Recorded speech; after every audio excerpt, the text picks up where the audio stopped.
La clase de hoy tocó los dos temas de la guía, que son la independencia de las 13 colonias o la independencia de Estados Unidos y la Revolución Francesa.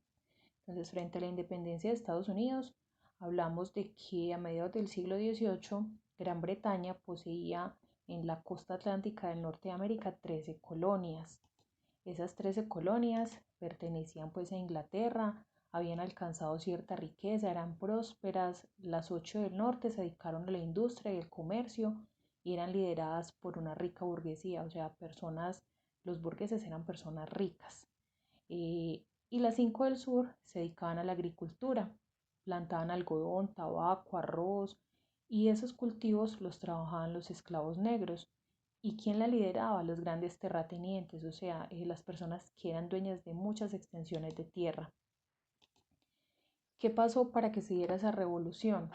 Entonces surgió en Norteamérica y se dio por diferentes factores. Entonces, primero, las 13 colonias eh, eran territorios ricos y prósperos, como ya les dije, y ellos aportaban a Inglaterra muchas materias primas necesarias para el desarrollo económico de Inglaterra. Además, ellos sostenían muchas guerras, pues Inglaterra sostenía muchas guerras con Francia en el siglo XVIII. Entonces eso pues significaba muchos, pero muchos gastos. Entonces ese dinero que requería Inglaterra para esas guerras lo recibiera de esas colonias. ¿Y qué hizo? Subió los impuestos para poder recibir más dinero de esas ricas colonias americanas. Otro factor fue el alza de los impuestos y entonces ahí hubo un desacuerdo. La gente decía que no, que es que el Parlamento inglés no tenía derecho a aplicarles impuestos porque la gente en América no tenía representación en ese Parlamento inglés. Además, en el 1773, Inglaterra empezó a monopolizar el té. Recuerden que el té es un producto, bueno, es una bebida que es muy famosa en Inglaterra y se toma a las 11, pues se toma a diferentes horas el té. Entonces, claro, esos colonos que estaban en Boston o que están en Estados Unidos también tenían esa costumbre. Entonces, Inglaterra empezó a monopolizarlo. Entonces, en el puerto de Boston,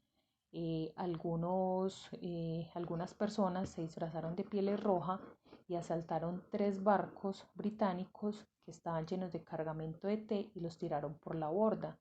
Entonces, ¿qué hizo la corona británica? Dijo que cerraran el puerto y nombró como gobernador al comandante de las tropas británicas. Esas 13 colonias estaban sujetas a algo que se llamó el Pacto Colonial y ese pacto las obligaba a suministrar materias primas a Inglaterra a cambio de recibir sus manufacturas. Entonces, a raíz de de estos antecedentes, de todo esto que pasó, se da la guerra de independencia de las 13 colonias o de Estados Unidos. Esa guerra inició en abril de 1775 con una batalla que se llamó la Batalla de Lexington. Los británicos contaban con 17.000 hombres y a esos hombres se les unieron las tribus indígenas, claro, porque las tribus, ellos no querían ningún colono en Inglaterra, en América, ellos querían estar libres. Entonces eran más numerosas que los colonos que querían independizarse de Inglaterra. Pero ellos recibieron la ayuda, esos colonos recibieron la ayuda de Francia. Bueno, la Fuerza Armada de los colonos estuvo al inicio desorganizada, pero cuando llegó George Washington la convirtió pues en un instrumento militar efectivo. Recuerden que George Washington es un hombre clave en la historia de Estados Unidos y fue presidente. Se podría decir que en 1778 se convirtió, la guerra de independencia de Estados Unidos se convirtió en una guerra internacional, porque Benjamin Franklin le pidió ayuda a Francia y España con la intención de debilitar a Inglaterra. Después de una gran cantidad de batallas, de guerras, durante un tiempo prolongado, entonces nació un nuevo país, Estados Unidos. Ese país, pues ese nuevo estado surgió de la revolución y se asentó sobre un conjunto de valores e instituciones inspiradas en el pensamiento liberal y en la ilustración, que se extendieron posteriormente a otros países. La guerra de independencia de Estados Unidos ayudó incluso a Francia en su revolución e independencia de los reyes y a los otros países o las otras colonias que habían en América.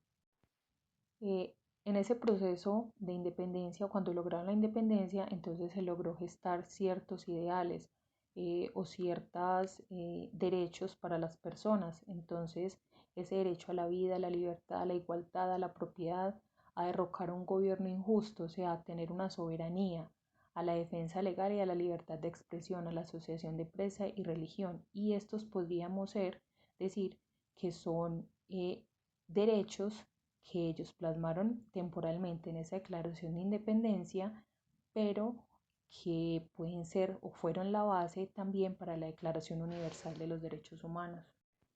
¿Cuáles fueron las consecuencias de ese proceso o de esa independencia? Que Estados Unidos se convirtió en un monopolio económico, en una potencia económica, lo que los ayudó a convertirse en esa potencia mundial que vemos hoy.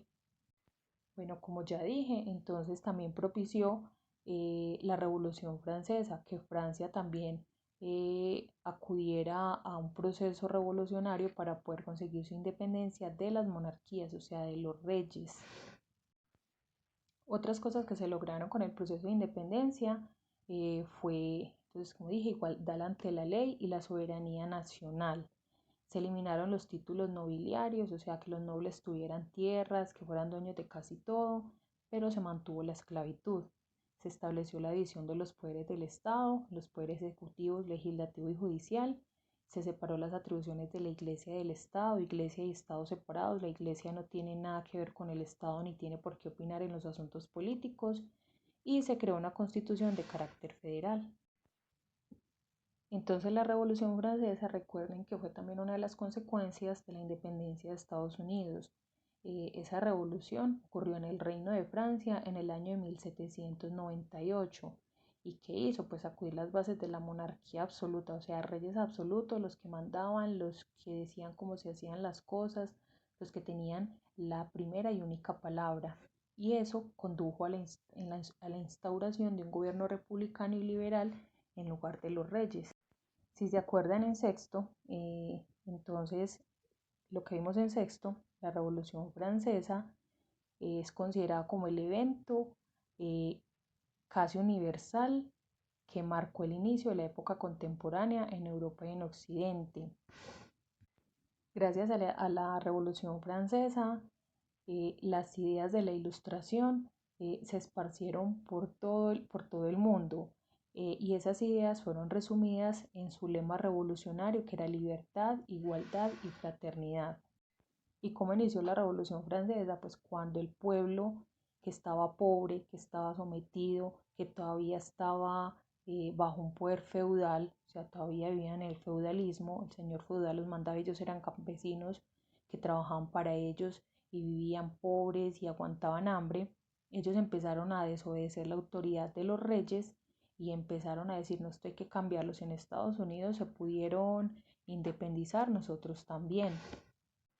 Entonces, ¿qué hicieron en esas revueltas? Derrocaron al gobierno aristocrático, a ese gobierno que estaba gobernado solo por reyes, y emprendieron la construcción de una sociedad basada en derechos fundamentales de todos los seres humanos. Todo no acabó en ese año, duró 10 años ese proceso de revolución, de 1789 a 1799. Durante ese periodo, pues ocurrieron cambios violentos, hubo organización popular, o sea, el pueblo se organizó, se dictaminaron los primeros derechos del ser humano, se le arrebató a la Iglesia Católica mucho del poder que tenía y se redactaron la primera constitución republicana de la historia occidental.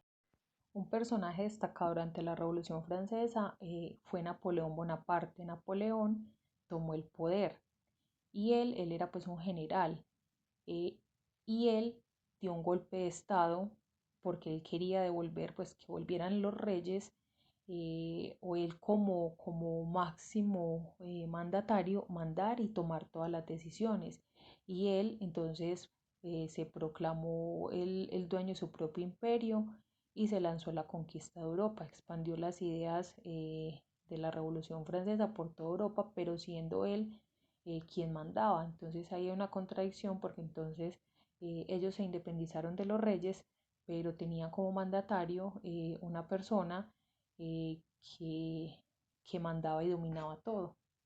La Revolución Francesa entonces se dio durante 3 etapas. La primera fue la monárquica, donde se intentó convivir con la monarquía, donde se intentó negociar con ellos, donde se intentó hacer una asamblea nacional para que el pueblo tuviera representación pues en esas ideas, pero no se pudo pues porque los reyes eran los que mandaban. Después se dio una etapa republicana. Aquí fue donde acabaron con la monarquía. Tumbaron a los reyes, fueron y los llevaron a la guillotina e instalaron una república que tenía una organización política popular. Y bueno, y con el debate podían gobernar y pudieron crear un nuevo modelo. Esta etapa fue difícil. Hubo muchos enfrentamientos entre ellos, mejor dicho, peleando por el poder, por quién iba a mandar. La tercera etapa fue la etapa imperial.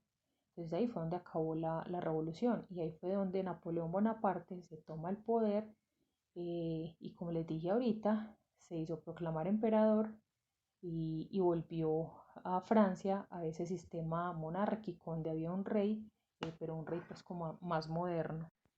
Entonces, ¿cuáles fueron las consecuencias de la Revolución Francesa? Entonces, desapareció ese antiguo régimen, pues donde el rey era el que mandaba.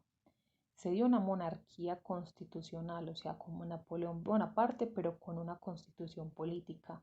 Se dio una soberanía nacional, o sea, solamente nadie puede interferir dentro del territorio nacional de Francia. Se crearon constituciones, la burguesía tomó el poder político, o sea, los ricos tomaron el poder político. Las ideas de la revolución se extendieron a Iberoamérica, o sea, América Latina. Recuerden esas ideas de la independencia de Estados Unidos, pero también las ideas de la Ilustración y esos ideales revolucionarios de la Revolución Francesa. Y se dio el nacionalismo y el liberalismo en Europa.